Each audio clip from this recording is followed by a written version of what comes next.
কি যে মজা। নিহাল কেমন লাগলো খাইতে তোমার? অনেক মজা। আমি একটু খাইয়া নেই, আগেও আমি একটু খাইছিলাম, তো এখনকারটা খাইয়া দেখি কিরকম।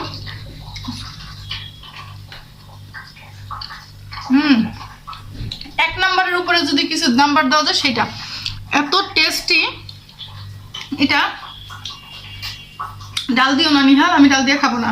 তো এটা হচ্ছে প্রথমত ডিম আমার পছন্দের, সেকেন্ডের মধ্যে আলু দিছি সেটাও আমার পছন্দের। তো এত কথা আমি কেন বলতেছি বলেন তো? আমি আমার খাওয়ার সাথে সাথে চলেন আপনাদেরকে দেখাই নিয়ে আসি যে এইটা আমি কিভাবে রান্না করছি। এটার ফুল রেসিপি আপনাদের জন্য সামনে থাকছে।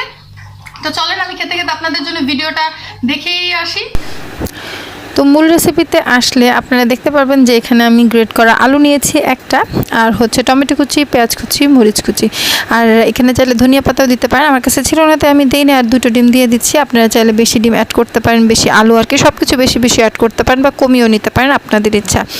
তো আমি আসলে যখন এই সব কাটাকাটি করছিলাম তখন ভিডিও ক্যামেরা অন আপনাদের সাথে শেয়ার করতে পারছি না, বাট পরবর্তীতে ভাবলাম যে এটা একটু সবার সাথে শেয়ার করা যাক, কারণ খুব মজার একটা রেসিপি, সহজেই হয়ে যায় করা। আর হচ্ছে যেহেতু আমরা ডিম ভাজা খাই, সাথে যদি একটুখানি আলু বা অন্যান্য সবজি টবজিও দিই কুচি করে সেদ্ধ হওয়ার মতো, যেগুলো অল্পতে সিদ্ধ হয়ে যাবে সেগুলো দিলে কিন্তু দেখা গেছে যে টেস্ট আর একটু বাড়বে। আর সাথে হচ্ছে শুধু ডিম ভাজি দিয়ে ভাত খেতে অনেক সময় ভালো লাগে না, এর সাথে অনেক কিছু যদি অ্যাড করা থাকে তাহলে কিন্তু সেটা খুবই মজাদার একটা রেসিপি হয়। তো মাখামাখি করা আমার শেষ। এখন চুলায় তেল গরম করে ঢেলে দিলাম, আর আবার কড়াই টড়াই মাখার কি দরকার, ফ্রাই প্যান আমার হাতের কাছে ছিল, ফ্রাই প্যানে করে নিলাম। আপনারা চাইলে যেভাবে খুশি সেভাবে করতে পারেন। আর এখানে দেখতে পাচ্ছেন আমি খুবই একজন পালোয়ান মানুষ হয়ে গেছে, যে কিনা হাত দিয়েই তেলের মধ্যে এগুলোকে একটু নেড়ে চেড়ে দিলাম। তো দেখতে কিন্তু খুবই কালারফুল লাগছিল, এর জন্য একটু সুন্দরভাবে আপনাদের জন্য ভিডিও করে নিচ্ছি যাতে দেখে আপনারাও খুশি হয়ে যান। আর এরপরে উল্টানোর জন্য, আর তার আগে কিন্তু আরেকটা কথা বলতে ভুলে গেছি, আমি কিন্তু এটাকে ঢেকে রেখেছিলাম লো মিডিয়াম ফ্লেমে, কারণ হচ্ছে বেশি তাপে দেওয়া যাবে না, পুড়ে হবে, বা অন্যান্য যে কোনো সবজি যদি অ্যাড করেন সিদ্ধ হওয়ার জন্য দরকার। তো আমি ঢেকে এটাকে সিদ্ধ করলাম এপিট ওপিট দোনো পিঠ। তারপর এখন কেটে নিচ্ছি ছুরি দিয়ে, চাইলে আপনারা হচ্ছে খুরচুন দিয়েও কেটে নিতে পারেন, সেটা আপনাদের ইচ্ছা।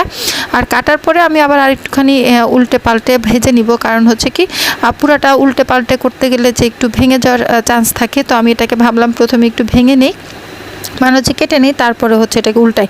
আর আমি তো এখানে 4 ভাগ করলাম, আপনারা চাইলে কিন্তু স্কোয়ার শেপেও করতে পারেন, সেটা আপনাদের ইচ্ছার উপর ডিপেন্ড করে। তো এখানে কিন্তু আমার মোটামুটিভাবে ভাজা হয়ে গেছে, ওই যে দেখেন ভাজতে ভাজতে কিন্তু আমি ভেঙেও ফেলছি। আমি এবার এই ধরনের কাজে খুব ভালো পারি, ডিম ভাজতে গেলে একটু ভাঙেই আমার। তো এটাকে ভালো মতো ভেজে নিলাম, আর এটা খুবই ক্রিস্পি হয় যদি এটার সাথে একটুখানি কর্নফ্লাওয়ার দেন। তো আমি অবশ্য কর্নফ্লাওয়ার দিই নাই, তাছাড়া অল্প অল্প আছে ভাজলে কিন্তু এটা ক্রিস্পি হবে, যেটা কিনা আমার এটা হয়েছিল। তো এই যে একেবারে সুন্দর মতো সবগুলো আমি নিয়ে নিলাম প্লেটে, তারপরে চলে যাচ্ছি খাওয়াতে।